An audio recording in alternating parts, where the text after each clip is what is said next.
Selamat datang di cerita penuh hikmah dan kejutan. Jangan lupa untuk tidak menyukai video ini, tidak subscribe, dan tentu saja jangan berkomentar di bawah. Tapi kalau kalian penasaran dan merasa cerita ini menarik, ya, silakan saja lakukan sebaliknya. Kisah ini menceritakan Gus Jalal, penderek setia dari Gus Ikdam, yang terjebak dalam situasi menegangkan saat dikejar oleh sekelompok pria bersenjata di tengah malam. Namun, siapa sangka, nama besar Gus Ikdam justru menjadi penyelamat, dan dari kejadian penuh ketegangan ini lahir sebuah pelajaran hidup yang tak ternilai. Penasaran? Mari kita mulai ceritanya.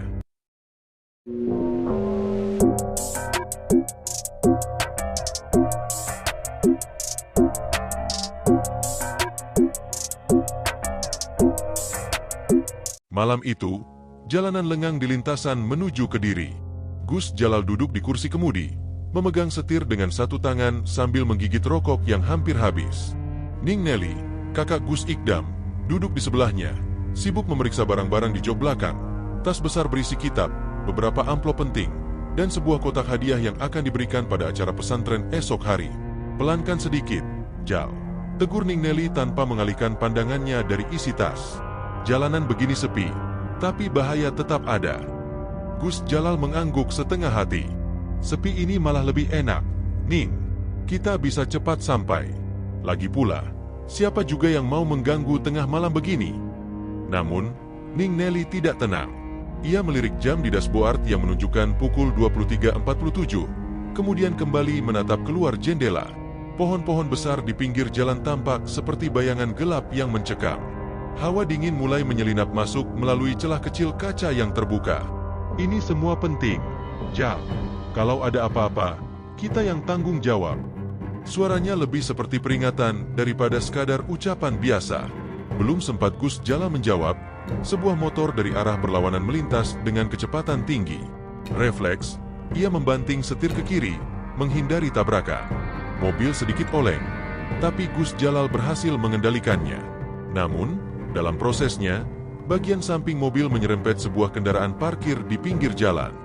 Dentuman kecil terdengar, diikuti bunyi gesekan logam yang membuat Ning Nelly memekik pelan.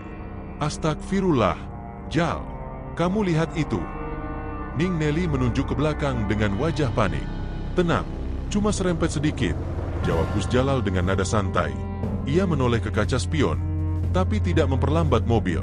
Namun, Ning Nelly tahu ada yang tidak beres. Dari kejauhan, ia melihat bayangan beberapa orang muncul dari balik kendaraan yang terserempet.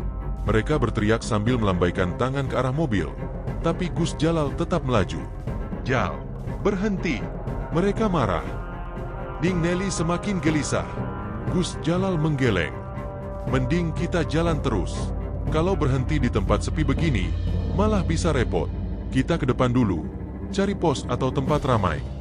Sementara itu, suara motor terdengar semakin keras. Dari kaca spion, Gus Jalal bisa melihat dua motor mengejar mereka, masing-masing membawa dua pria yang terlihat membawa sesuatu di tangan mereka. Ning Nelly menelan ludah, matanya membulat. "Jal, mereka bawa senjata." Gus Jalal memijak pedal gas lebih dalam, berusaha memperlebar jarak. Di dalam hatinya, ia mulai merasa was-was. Tapi ia tidak ingin menunjukkan kekhawatiran di depan Ning Nelly. Bagaimanapun, ia adalah pengawal keluarga Gus Ikdam, dan ia tahu tugasnya adalah memastikan keselamatan Ning Nelly. Di tengah perjalanan, Ning Nelly mulai membaca doa dalam hati. Suara gemuruh mesin motor semakin mendekat. Keheningan malam kini tergantikan oleh ketegangan yang tak terhindarkan. Perjalanan yang awalnya terasa biasa kini berubah menjadi mimpi buruk. "Jal, kita nggak bisa lari terus.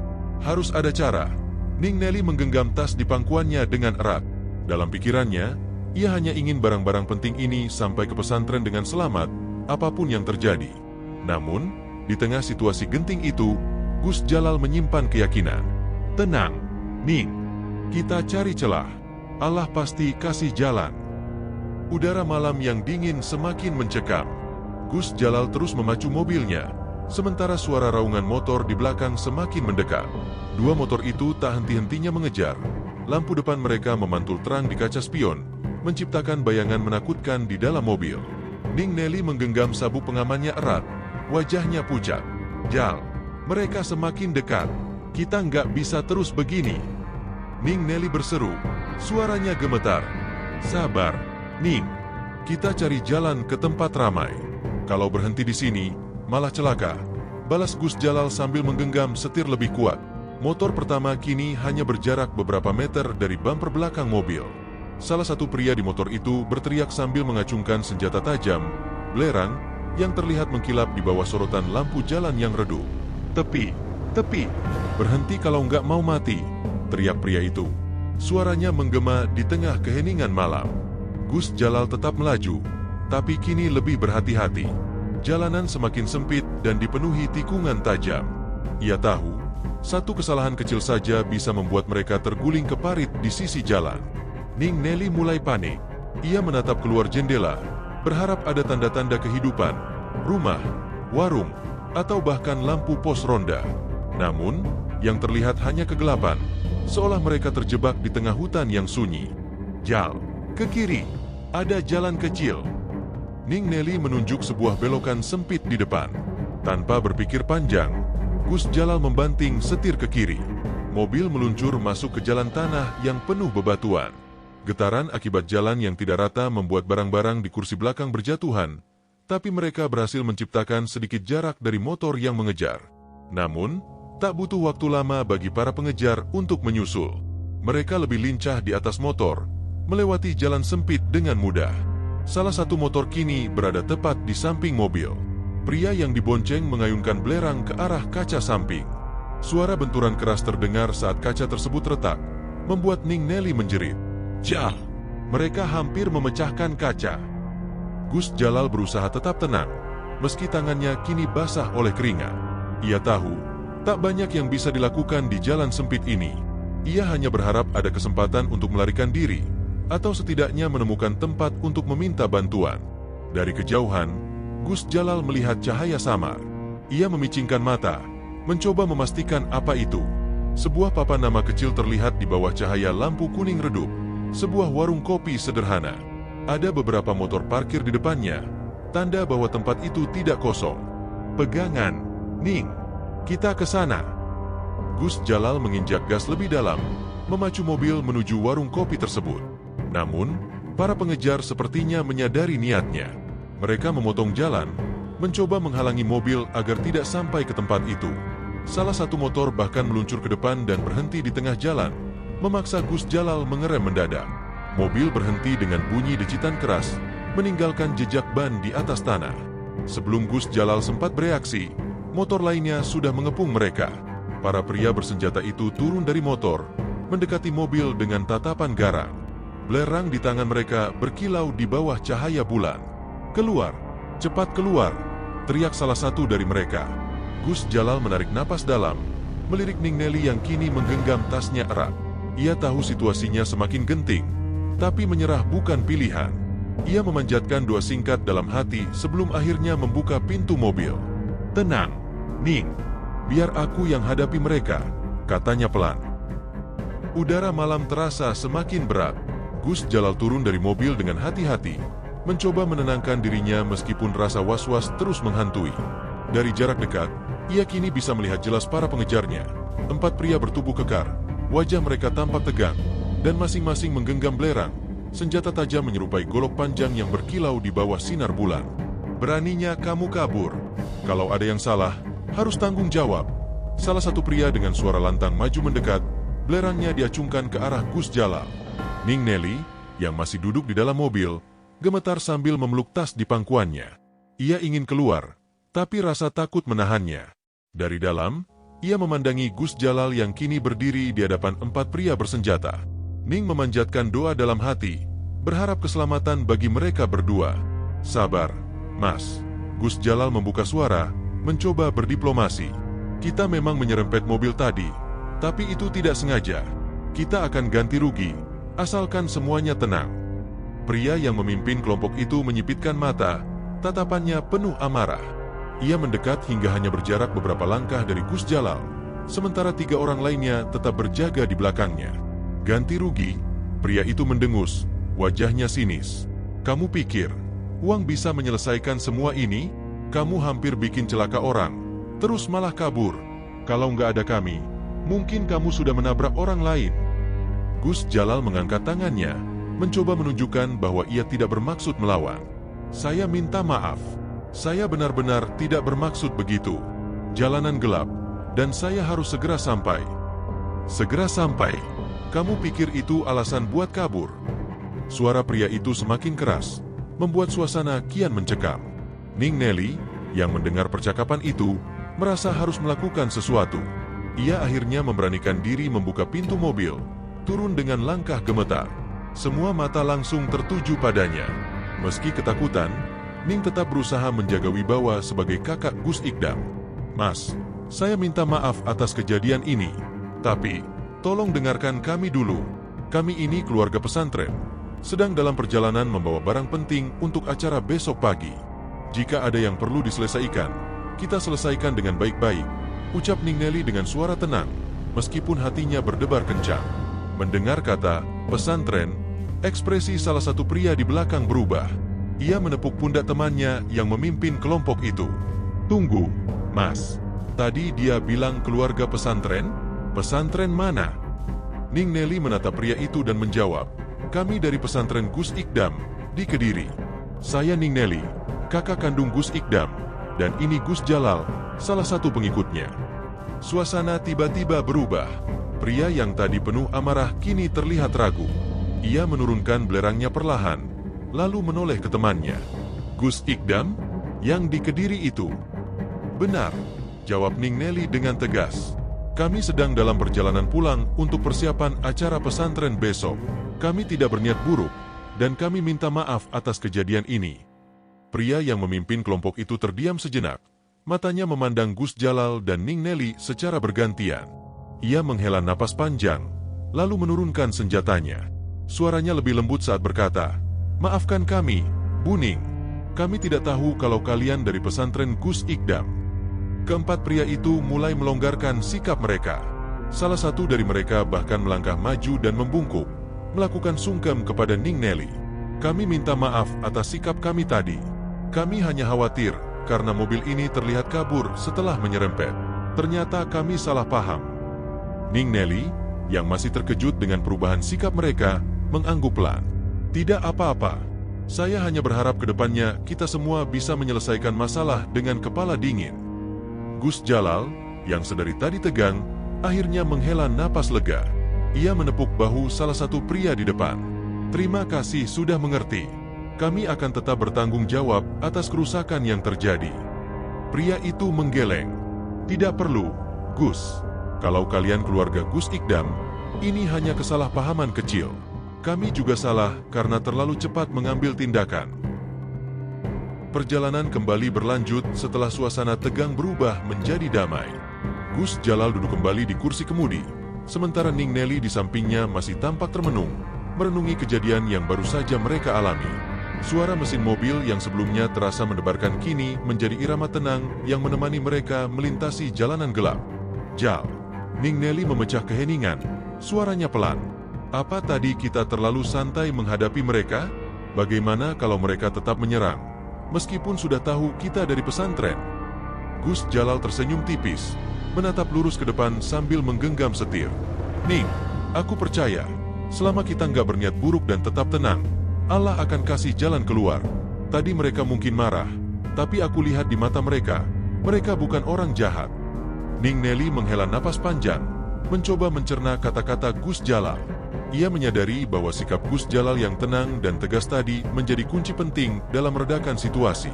Meski begitu, ia tetap merasa ada pelajaran yang harus mereka ambil dari kejadian tersebut.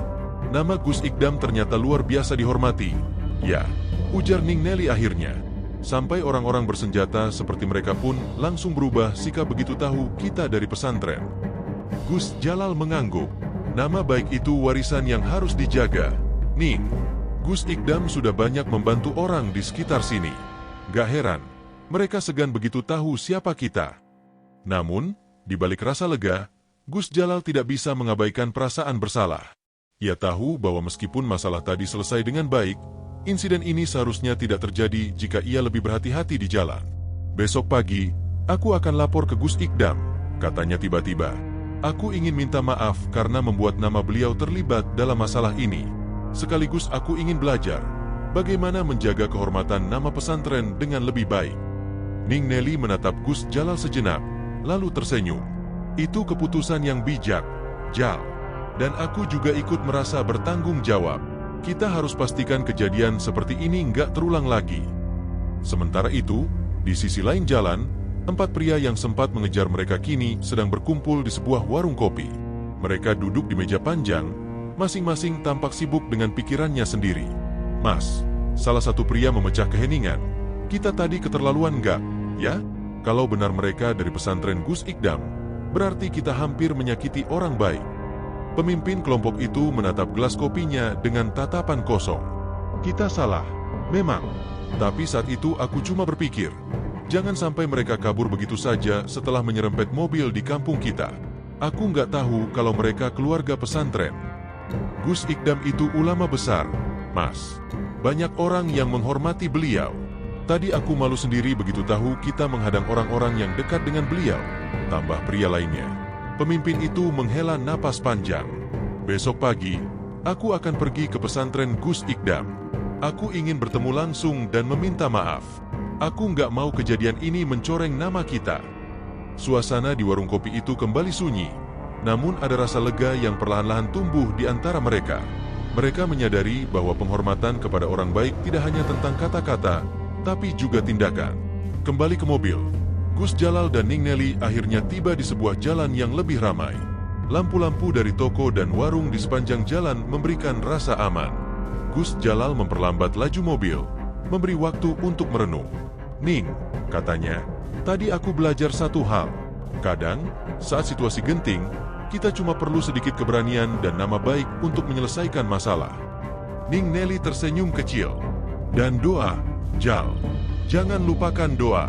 Itu yang membuat mereka tiba-tiba berubah sikap. Pagi yang cerah menyelimuti kawasan pesantren. Para santri sudah sibuk menjalankan aktivitas mereka, menyapu halaman, menata ruangan, dan mempersiapkan acara besar yang akan digelar hari itu. Gus Ikdam, seperti biasa, duduk di teras rumahnya, memberikan arahan kepada beberapa santri senior sambil menyeruput secangkir teh hangat. Tak lama setelah itu, suara mesin mobil terdengar mendekat. Gus Jalal dan Ning Nelly akhirnya tiba di pesantren. Mereka turun dari mobil dengan wajah yang masih menyimpan sedikit kegelisahan akibat kejadian malam sebelumnya. Assalamualaikum, Gus. Sapa Ning Nelly sambil menangkupkan tangan. Wajahnya berusaha terlihat tenang, meski hatinya penuh dengan rasa bersalah. Waalaikumsalam, jawab Gus Ikdam dengan senyum hangat. Bagaimana perjalanan kalian? Barang-barangnya selamat sampai sini. Ning Nelly mengangguk. Alhamdulillah, Gus. Tapi, ada kejadian semalam yang perlu kami ceritakan. Sebelum Ning Nelly sempat melanjutkan, suara langkah kaki terdengar dari pintu gerbang pesantren.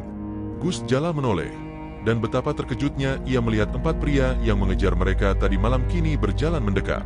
Mereka tampak rapi, masing-masing mengenakan baju koko sederhana, wajah mereka penuh penyesalan.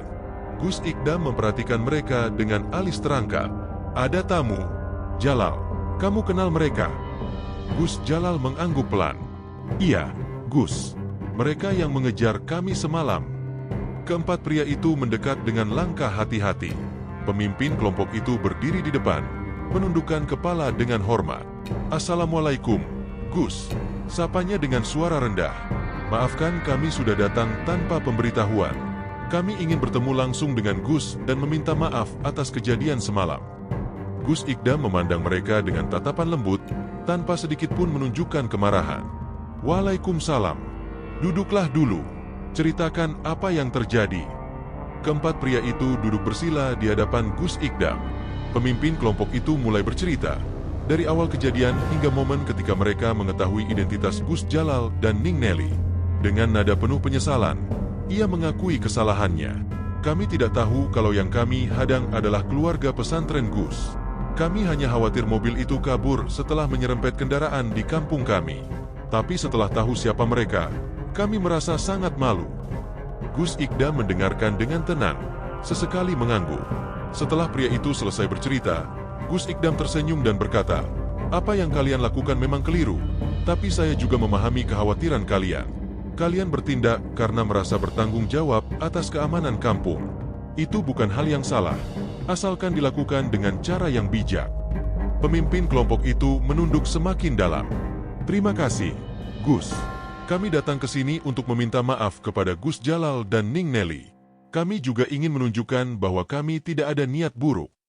Gus Jalal, yang sedari tadi diam, akhirnya angkat bicara. Saya juga minta maaf, Mas. Kalau saja saya lebih berhati-hati di jalan, kejadian ini mungkin tidak akan terjadi. Pemimpin kelompok itu menoleh dan mengangguk. Tidak apa-apa, Gus Jalal. Ini pelajaran buat kami juga, untuk tidak mudah terpancing emosi. Setelah beberapa saat, Gus Ikdam memutuskan untuk menutup percakapan dengan nasihat. Kejadian ini adalah pengingat bagi kita semua, bahwa setiap konflik harus diselesaikan dengan kepala dingin. Ketika emosi mengambil alih, hasilnya tidak pernah baik. Ingat, nama baik seseorang atau sebuah pesantren bukan hanya milik satu orang, tapi tanggung jawab semua orang di sekitarnya. Keempat pria itu mengangguk dengan serius. Sebelum mereka pergi, Gus Ikdam meminta mereka untuk tetap menjaga silaturahmi dengan pesantren. Sebagai tanda maaf, mereka juga menawarkan untuk membantu apapun yang dibutuhkan dalam acara pesantren hari itu. Ning Nelly dan Gus Jalal saling pandang. Ada rasa lega yang luar biasa di hati mereka, melihat bahwa masalah yang semalam terasa begitu berat kini berubah menjadi momen yang penuh pelajaran. Gus Jalal merasa dirinya lebih dewasa, sementara Ning Nelly semakin memahami makna tanggung jawab dan nama baik. Setelah para tamu dari kampung tadi pamit dengan hormat, pesantren kembali sibuk dengan persiapan acara besar yang tinggal hitungan jam. Namun, bagi Gus Jalal dan Ning Nelly, kejadian semalam masih menjadi bahan renungan yang mendalam. Keduanya duduk di serambi pesantren, menikmati angin pagi sambil berbincang ringan. Ning, Gus Jalal memulai dengan nada serius. Aku benar-benar belajar banyak dari kejadian semalam. Aku pikir, membawa nama pesantren dan Gus Ikdam itu hal biasa. Ternyata, itu adalah amanah yang besar. Ning Nelly mengangguk, menatap hamparan halaman pesantren di depan mereka. Para santri sibuk mengangkut kursi dan meja untuk acara, sementara suara tadarus dari masjid terdengar merdu. Iya, Jal. Nama baik itu bukan hanya soal kehormatan. Itu tanggung jawab kita untuk menjaganya. Bahkan dalam hal-hal kecil seperti bagaimana kita bertindak di jalan. Gus Jalal memandangi kedua tangannya. Ia mengingat bagaimana ia memegang setir dengan gemetar saat kejaran para pria bersenjata itu terjadi. Aku sempat berpikir untuk melawan mereka semalam, Ning. Tapi aku sadar, kalau aku memilih jalan itu, mungkin kita nggak akan sampai di sini dengan selamat. Ketenanganmu yang menyelamatkan kita, Jal, ujar Ning Nelly sambil tersenyum kecil. Aku juga belajar satu hal. Doa itu senjata yang luar biasa. Aku merasa benar-benar dilindungi semalam, meskipun situasinya menakutkan. Keduanya terdiam sejenak, membiarkan pikiran masing-masing mencerna pelajaran yang mereka dapat. Di tengah keheningan itu, Gus Ikdam muncul, berjalan ke arah mereka dengan senyum lembut. Ia membawa secangkir teh hangat yang baru saja dibuat oleh santri. Masih merenungi kejadian semalam? Tanya Gus Ikdam sambil duduk di samping mereka. Benar, Gus, jawab Gus Jalal pelan. Kami merasa banyak salah. Saya terlalu gegabah di jalan, dan akhirnya melibatkan pesantren dalam masalah. Gus Ikdam mengangguk perlahan. Setiap kejadian itu ada hikmahnya, Jal. Tidak ada yang kebetulan. Allah menguji kita dengan cara yang berbeda-beda, dan cara kita menghadapi ujian itu menunjukkan siapa diri kita sebenarnya. Ning Nelly menambahkan, tadi tamu-tamu itu juga bilang bahwa mereka belajar banyak dari kejadian ini. Saya rasa, Allah tidak hanya menguji kita, Gus, tapi juga mereka. Gus Ikdam tersenyum. Benar, Ning. Bahkan dalam konflik, ada peluang untuk memperbaiki hubungan, bahkan membangun persaudaraan. Keempat pria itu mungkin marah di awal, tapi sikap kalian yang tenang membuat mereka berpikir ulang. Itulah kekuatan akhlak. Gus Jalal mengangguk, wajahnya menunjukkan kesungguhan. Saya akan lebih berhati-hati, Gus. Tidak hanya di jalan, tapi juga dalam membawa nama pesantren. Kejadian ini membuka mata saya, bahwa semua tindakan saya bisa mencerminkan pesantren. Gus Ikdam menepuk bahu Gus Jalal. Itu yang saya harapkan darimu, Jal. Ingat, seorang yang membawa amanah harus selalu waspada. Setiap langkah yang kamu ambil, baik atau buruk, bisa memengaruhi pandangan orang terhadap tempatmu berasal. Percakapan itu diakhiri dengan keheningan yang menenangkan. Gus Ikdam pamit untuk memeriksa persiapan acara, meninggalkan Gus Jalal dan Ning Nelly di Serambi. Keduanya kembali merenung, tapi kini dengan hati yang lebih tenang dan pikiran yang lebih terbuka. Sore harinya, acara pesantren berlangsung dengan hikmat. Para tamu undangan, termasuk warga sekitar, datang berbondong-bondong. Keempat pria yang terlibat dalam insiden semalam juga hadir, membantu mengatur lalu lintas di sekitar area acara. Sikap mereka yang sekarang penuh hormat menunjukkan bahwa mereka telah belajar dari kesalahan. Di akhir acara, Gus Jalal mendekati salah satu pria itu dan mengulurkan tangan. "Terima kasih, Mas. Saya benar-benar menghargai sikap kalian hari ini." Pria itu menjabat tangan Gus Jalal dengan erat. "Kami yang berterima kasih, Gus. Kami belajar banyak dari cara kalian menyikapi kejadian semalam. Sekarang kami tahu, tindakan gegabah tidak pernah membawa hasil baik." Malam menjelang, dan suasana pesantren perlahan kembali hening setelah acara besar usai. Para santri telah membereskan perlengkapan, sementara tamu-tamu undangan mulai meninggalkan tempat satu persatu. Gus Ikdam duduk di Serambi bersama beberapa santri senior, memuji kerja keras mereka hari itu. Di sudut lain, Gus Jalal duduk sendirian di dekat taman kecil pesantren, memandangi langit yang bertabur bintang. Ia menghela napas panjang, mengingat semua peristiwa yang terjadi sejak perjalanan mereka dari Jakarta hingga hari ini. Perasaan lega bercampur syukur memenuhi hatinya. Tak lama, Ning Nelly datang membawa 2 cangkir kopi hangat dan duduk di sebelahnya. Ia menyerahkan 1 cangkir kepada Gus Jalal sambil tersenyum kecil. "Masih merenungi kejadian semalam, Jal?" Gus Jalal mengangguk. "Iya, Ning. Rasanya seperti mimpi. Dalam waktu kurang dari 24 jam, aku merasa sudah melewati begitu banyak pelajaran hidup." Ning Nelly menyeruput kopinya perlahan. "Aku juga merasa begitu. Semua yang terjadi kemarin membuatku semakin sadar betapa berharganya nama baik dan tanggung jawab yang melekat padanya." Gus Jalal tersenyum tipis. "Aku dulu berpikir, tugas menjaga nama pesantren itu tanggung jawab Gus Ikdam saja. Tapi ternyata, semua orang yang dekat dengan beliau juga ikut memikul tanggung jawab itu. Dan aku sadar, itu bukan beban, tapi kehormatan." Percakapan mereka terhenti sejenak ketika Gus Ikdam datang menghampiri, membawa sebuah tas kecil. Beliau duduk di depan mereka, meletakkan tas itu di atas meja kecil di antara mereka. "Jalal, Ning," ujar Gus Ikdam dengan nada lembut, "aku ingin kalian tahu bahwa aku bangga dengan kalian. Kejadian semalam menunjukkan bahwa kalian sudah memahami satu hal penting. Kesabaran dan akhlak adalah senjata paling kuat dalam menghadapi situasi apapun." Gus Jalal dan Ning Nelly saling pandang. Wajah mereka menunjukkan kelegaan sekaligus rasa syukur. "Tas ini," lanjut Gus Ikdam sambil menunjuk tas kecil itu, "berisi surat-surat penting dari tamu-tamu kita tadi. Mereka ingin bekerja sama dengan pesantren untuk membantu kampung mereka lebih maju. Apa yang terjadi semalam ternyata membawa berkah, Jal. Mereka merasa terinspirasi oleh sikap kalian." Mata Gus Jalal melebar. "Mereka ingin bekerja sama dengan pesantren, Gus?" Gus Ikdam mengangguk. "Benar. Mereka ingin memulai program pendidikan untuk anak-anak di kampung mereka. Mereka bilang, pengalaman semalam mengingatkan mereka akan pentingnya ilmu dan akhlak." Ning Nelly tersenyum penuh arti.